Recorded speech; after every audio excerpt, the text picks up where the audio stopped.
Hi ಎಲ್ಲರಿಗೂ ನಮಸ್ಕಾರ. ಮೈಸೂರೊಳಗೆ 2ನೇ ದಿನ ಇವತ್ತು ನಮ್ದು ಝೂಗೆ ಹೋಗೋ ಪ್ಲಾನ್ ಇತ್ತು. ಇಷ್ಟು ಸಲ ಮೈಸೂರಿಗೆ ಹೋದ್ರೂ ನಾವು ಒಂದು ಸಲನೂ ಝೂಗೆ ಹೋಗಿರಲಿಲ್ಲ. ಈಗ ನಮ್ಮ ಹುಡುಗರು ಅದಾರಲ್ಲ ಅವ್ರ ಸಂಬಂಧ ನಾವು ಝೂಗೆ ಹೋಗಬೇಕಾಗಿತ್ತು. ಬೆಳಗ್ಗೆ ಲಘುನ ನಾಷ್ಟ ಮಾಡಿ ಝೂ ಓಪನ್ ಆಗೋ ಟೈಮಿಂಗ್ 8:30, ಹಾಗಾಗಿ ಲಘು ಹೋದ್ರೆ ಬಿಸಿಲು ಕಡಿಮೆ ಇರ್ತೈತಿ ಅಂತಂದು ಎಲ್ಲರೂ ಲಘುನ ರೆಡಿಯಾಗಿ ಝೂಗೆ ಹೋಗಿದ್ವಿ. ಝೂಗೆ ಎಂಟ್ರಿ ಟಿಕೆಟ್ ಐತಿ, ಮತ್ತು ಅಲ್ಲಿ ನಾವು ಬಿಸಿಲಾಗ ಫುಲ್ ಎಲ್ಲ ಅಡ್ಡಾಡಕ್ಕೆ ಆಗಂಗಿಲ್ಲ ಅಂತ ನಾವು ಬಗ್ಗಿ ಬುಕ್ ಮಾಡ್ಕೊಂಡಿದ್ವಿ.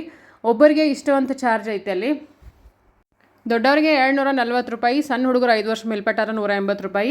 ನಾವು ಬಗ್ಗಿ ಬುಕ್ ಮಾಡ್ಕೋಬೇಕಾಗಿತ್ತಂದ್ರೆ ಆನ್ಲೈನು ಬುಕ್ ಮಾಡ್ಕೋಬೋದು. 10 ಮಂದಿ ಕುಂಡ್ರು ಬಗ್ಗಿ 2400 ರೂಪಾಯಿಗೆ ಬರ್ತೈತಿ ಆನ್ಲೈನ್ ಬುಕ್ ಮಾಡ್ಕೊಂಡ್ರೆ.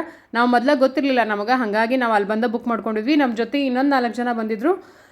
ಸೊ ನೋಡೋಕೆ ಸ್ಟಾರ್ಟ್ ಮಾಡಿದ್ವಿ. ಎಲ್ಲನೂ ಒಂದಕ್ಕಿಂತ ಒಂದು ಹುಡುಗರಂತೂ ಭಾಳ ಎಂಜಾಯ್ ಮಾಡಿದ್ವು. ಝೂ ಒಳಗಿನ ಆ್ಯನಿಮಲ್ಸ್ ನನಗಂತೂ ಭಾಳ ಖುಷಿ ಅನ್ನಿಸ್ತು. ಯಾಕಂದ್ರೆ ಇಷ್ಟು ದಿನ ಇಷ್ಟು ಚಂದಿದ್ದು ಝೂ ಮಿಸ್ ಮಾಡ್ಕೊಂಡೆಲ್ಲ ಅನ್ನಿಸ್ತು ನನಗೆ. ಬಟ್ ನನಗೆ ಎಲ್ಲಕ್ಕಿಂತ ಜಾಸ್ತಿ ಇಷ್ಟ ಆಗಿದ್ದು ಈ ಆನೆ. ನೋಡ್ರಿ, ಅದು ಮಾಡೋದೆಲ್ಲ ನನಗೆ ಇಷ್ಟು ಖುಷಿ ಆತಲ್ಲ. ಬಾಯಿ ಇದ್ದ ಮನುಷ್ಯರ್ಕಿನ್ನ ಬಾಯಿ ಇರ್ಲಾರ್ದು ಪ್ರಾಣಿಗಳನ್ನ ಎಷ್ಟೋ ಮ್ಯಾಲ ಅಂತಂದು ಅನ್ನಿಸ್ಬಿಡ್ತು ನನಗೆ. ಅವ್ರ ಮುಗ್ಧ ಪ್ರೀತಿ ನೋಡಿ ಅಂತೂ ಭಾಳ ಖುಷಿ ಆತ. ಆ ಆನೆ ಅಂತಂದು ಎಲ್ಲರಿಗೂ ಬಂದು ನಮಸ್ಕಾರ ಮಾಡಾಕತ್ತಿತ್ತು. ಸೊ ಎಲ್ಲರೂ ನೀವು ಮೈಸೂರು ಝೂಗೆ ಹೋಗೋದಿತ್ತಂದ್ರೆ ಬೆಳಗ್ಗೆ 8:30 ಅಂತಂದ್ರೆ ಲಘುನ ಹೋಗಿರ್ರಿ. ಬಿಸಿಲು ಅಷ್ಟು ಅನ್ಸಂಗಿಲ್ಲ. ನಮ್ದು 10-11 ಅಂದ್ರೆ ಮುಗಿದ್ಬಿಟ್ಟಿತ್ತು. ಬಿಸಿಲಿಗೆ ಹುಡುಗರಿಗೆಲ್ಲ ಐಸ್ ಕ್ರೀಮ್ ಕೊಡಿಸಿ ನಾವು ಜ್ಯೂಸ್ ಕುಡ್ದು ನೆಕ್ಸ್ಟ್ ಬಂದ್ವಿ ಇಲ್ಲೇ ಫಿಶ್ ಅಕ್ವೇರಿಯಮ್ಗೆ. ಅದಲ್ಲೇ ವಾಕೇಬಲ್ ಡಿಸ್ಟೆನ್ಸ್ ಒಳಗೈತಿ.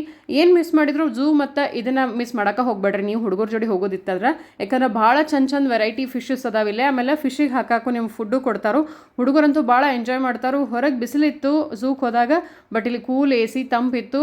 ಫಿಶನ್ನ ಎಂಜಾಯ್ ಮಾಡ್ಕೊತ ಹುಡುಗರು ಎಷ್ಟೊತ್ತು ಒಳಗಿದ್ರು ಅಂತಂದು ಗೊತ್ತಾರ ಆಗಲಿಲ್ಲ. ನಂಗೆ ಇದು ಫಸ್ಟ್ ಟೈಮ್ ಎಕ್ಸ್ಪೀರಿಯನ್ಸ್. ಇದೂ ಅಷ್ಟೇ, ಇದು ಭಾಳ ಚಂದ ಇತ್ತು.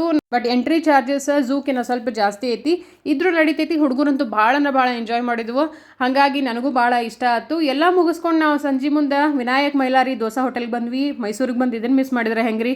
ಮಸ್ತ್ ದೋಸೆ ತಿಂದು ಇದು ಫಸ್ಟ್ ಟೈಮ್ ಎಕ್ಸ್ಪೀರಿಯನ್ಸ್ ನಂದು ವಿನಾಯಕ್ ಮೈಲಾರಿ. ನಮ್ಮ ಮನೆಯವ್ರು ಮೊದಲು ತಿಂದಿದ್ರು, ಬಟ್ ನನಗೂ ಭಾಳ ಇಷ್ಟ ಆಯ್ತು. ಯಾವಾಗಲೂ ಹೇಳ್ತಿದ್ರು ಅಲ್ಲಿ ಹೋಗೋಣ ಅಂತ. ಹೋಗಿರಲಿಲ್ಲ. ದೋಸೆ ತಿಂದಾದ್ಮೇಲೆ ಇಲ್ಲಿನ ಸ್ಪೆಷಲ್ ಕಾಶಿ ಹಲ್ವಾ ತಿಂದ್ವಿ. ನಂಗಂತೂ ಅನಿಸ್ತು ಎಲ್ಲರೂ ಇದನ್ನು ಟ್ರೈ ಮಾಡಬೇಕಂತಂದ. ಮತ್ತೆ ಮುಂದಿನ ವಿಡಿಯೋ ಸಿಗೋಣ ಅಂತ. ನಮಸ್ಕಾರ.